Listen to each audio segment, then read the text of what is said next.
Hi guys, I'm back with a new video and let's talk about Doctor Sleep.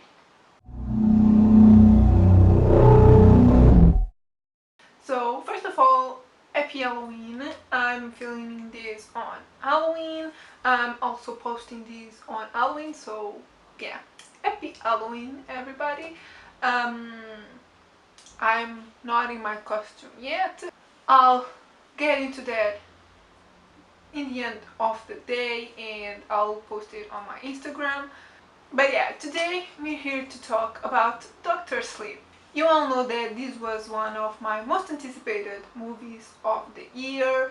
I didn't know it yet when I made my most anticipated movies video because it hadn't been announced yet, but since it became instantly like my third most anticipated movie, and I was really lucky to be able to watch it before most people. Not only this comes out today here in Portugal, which is a week before the US, which is huge, but also I went to the premiere, so I'm here to talk to you about it.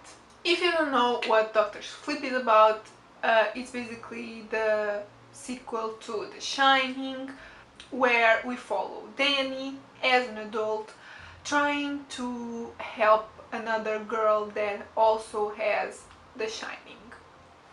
I'm putting this really lightly because I always think that you shouldn't know like everything about the movie, and although I did know like everything because I read the book, I'm pretty sure most people didn't read this book, so yeah, you're basically all going a bit blind. And yeah, I think that's a good thing because you're not like comparing all the time to the book, which I was, and I'll get into that in a minute. But yeah, it's basically a sequel to The Shining, where you get to see Danny as an adult. This movie stars Ewan McGregor, Kylie Curran, Rebecca Ferguson, and Zan McLarnon. Yeah, it also has a lot more other kind of known actors and kid actors. A lot of these actors I know because they were in previous works of Mike Flanagan, who is the director. So yeah, I know a few people, and yeah, it's a great cast to be honest. Post that, let's get into what I thought about the movie. My first thought right away was that this is a movie for the book lovers. Like, I haven't seen a movie that is so true to the book as this one, and I love it. And I do think it is true to the book, but this almost follows it page to page. So if you read the book, you know exactly where you're going to see in the movie. It's basically the same thing. Obviously, they had to change a few things. The things that they changed, it made sense, and although there were a few things that I didn't love, it was things that I already knew going into the movie, like things that were shown in the trailer. Um, as for example, I don't think these are really big spoilers, but if you haven't seen The Shining or haven't read the book The Shining or Doctor Sleep, this might be a bit of spoiler, but it's not really. But in the Shining book, the Overlook Hotel is destroyed at the end, and it didn't happen in the movie, so they had to keep that in mind in order to make like a sequel.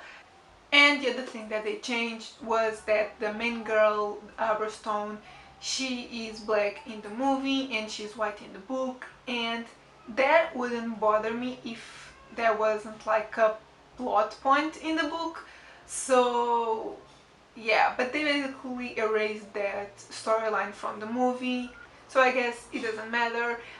Plus, Kylie Curran did an amazing job as Aberstone, so I'm not mad at it, and I already knew that before I went to the movie, so yeah, I had time to get used to that idea.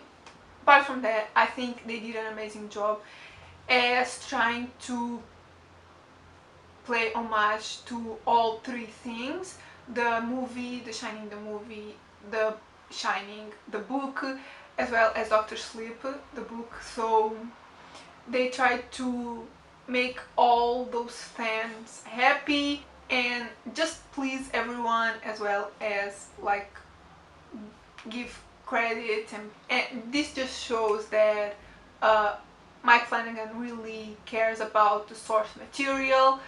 And even though The Shining, the movie, didn't follow the book, the truth is everyone loves that movie, so they had to incorporate that into this movie. And to be honest, in the end, I think it turned out great. The performances are all like top notch. As I said before, Carly Curran does an amazing job as Aberstone. Obviously, Ewan McGregor is amazing as Danny, but I have to be honest, and my favorite was Rebecca Ferguson as Rose the Hat.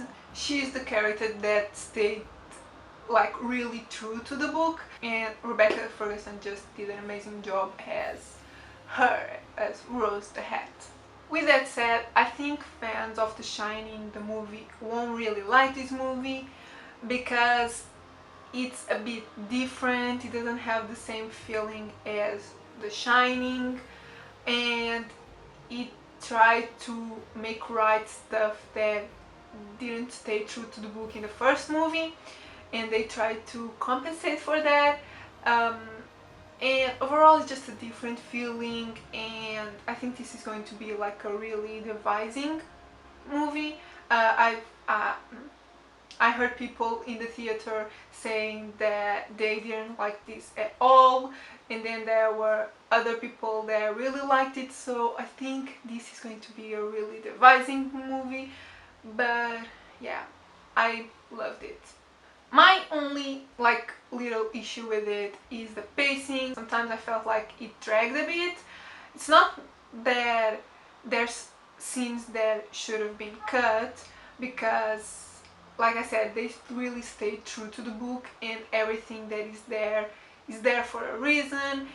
They tried to give context to everything, to all the characters, so I don't think they should cut scenes, but sometimes it dragged a bit. All in all, I think this is a great atmospheric movie. I would even compare it a bit to Midsummer and Hereditary in the way that it's not like a jump scare type of movie. It's like an atmosphere thing that gives you kind of chill and a bit of eerie feeling. So yeah, I just loved it.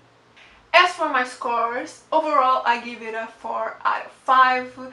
I don't give it a higher score because there's a few things that they've changed that I can't be 100% on board with, but it's not stuff that really bothered me. So I can give it higher, but it doesn't mean that I didn't love it, because I did.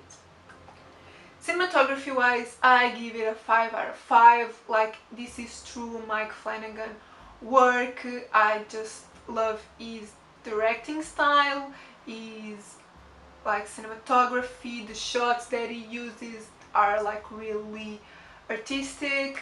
I also love the color grading, the cool tones, the blues and everything that he uses. I love that.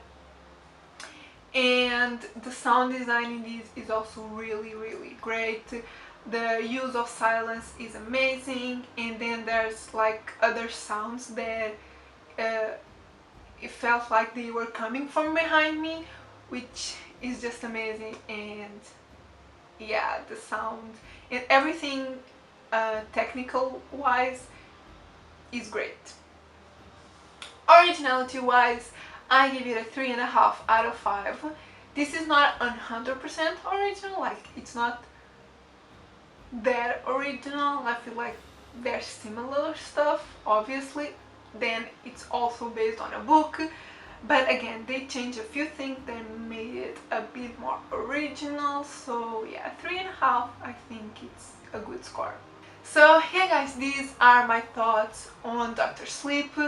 I highly recommend you go watch it, even if you haven't seen The Shining or you haven't read the books or anything. I think this is worth it. Uh, and maybe you can read the book before or after watching the movie and see how true to the book it is. This isn't in theaters yet, at least not in the US, but as soon as this is, I recommend you go watch it. And if you do, let me know in the comments what you thought. Also, let me know if you read the book or books and what you think of The Shining, the movie. I would love to know all of that thing because I have strong opinions. But yeah, if you liked the video, give it a thumbs up, subscribe if you're not subscribed yet, and I'll see you in my next video. Bye!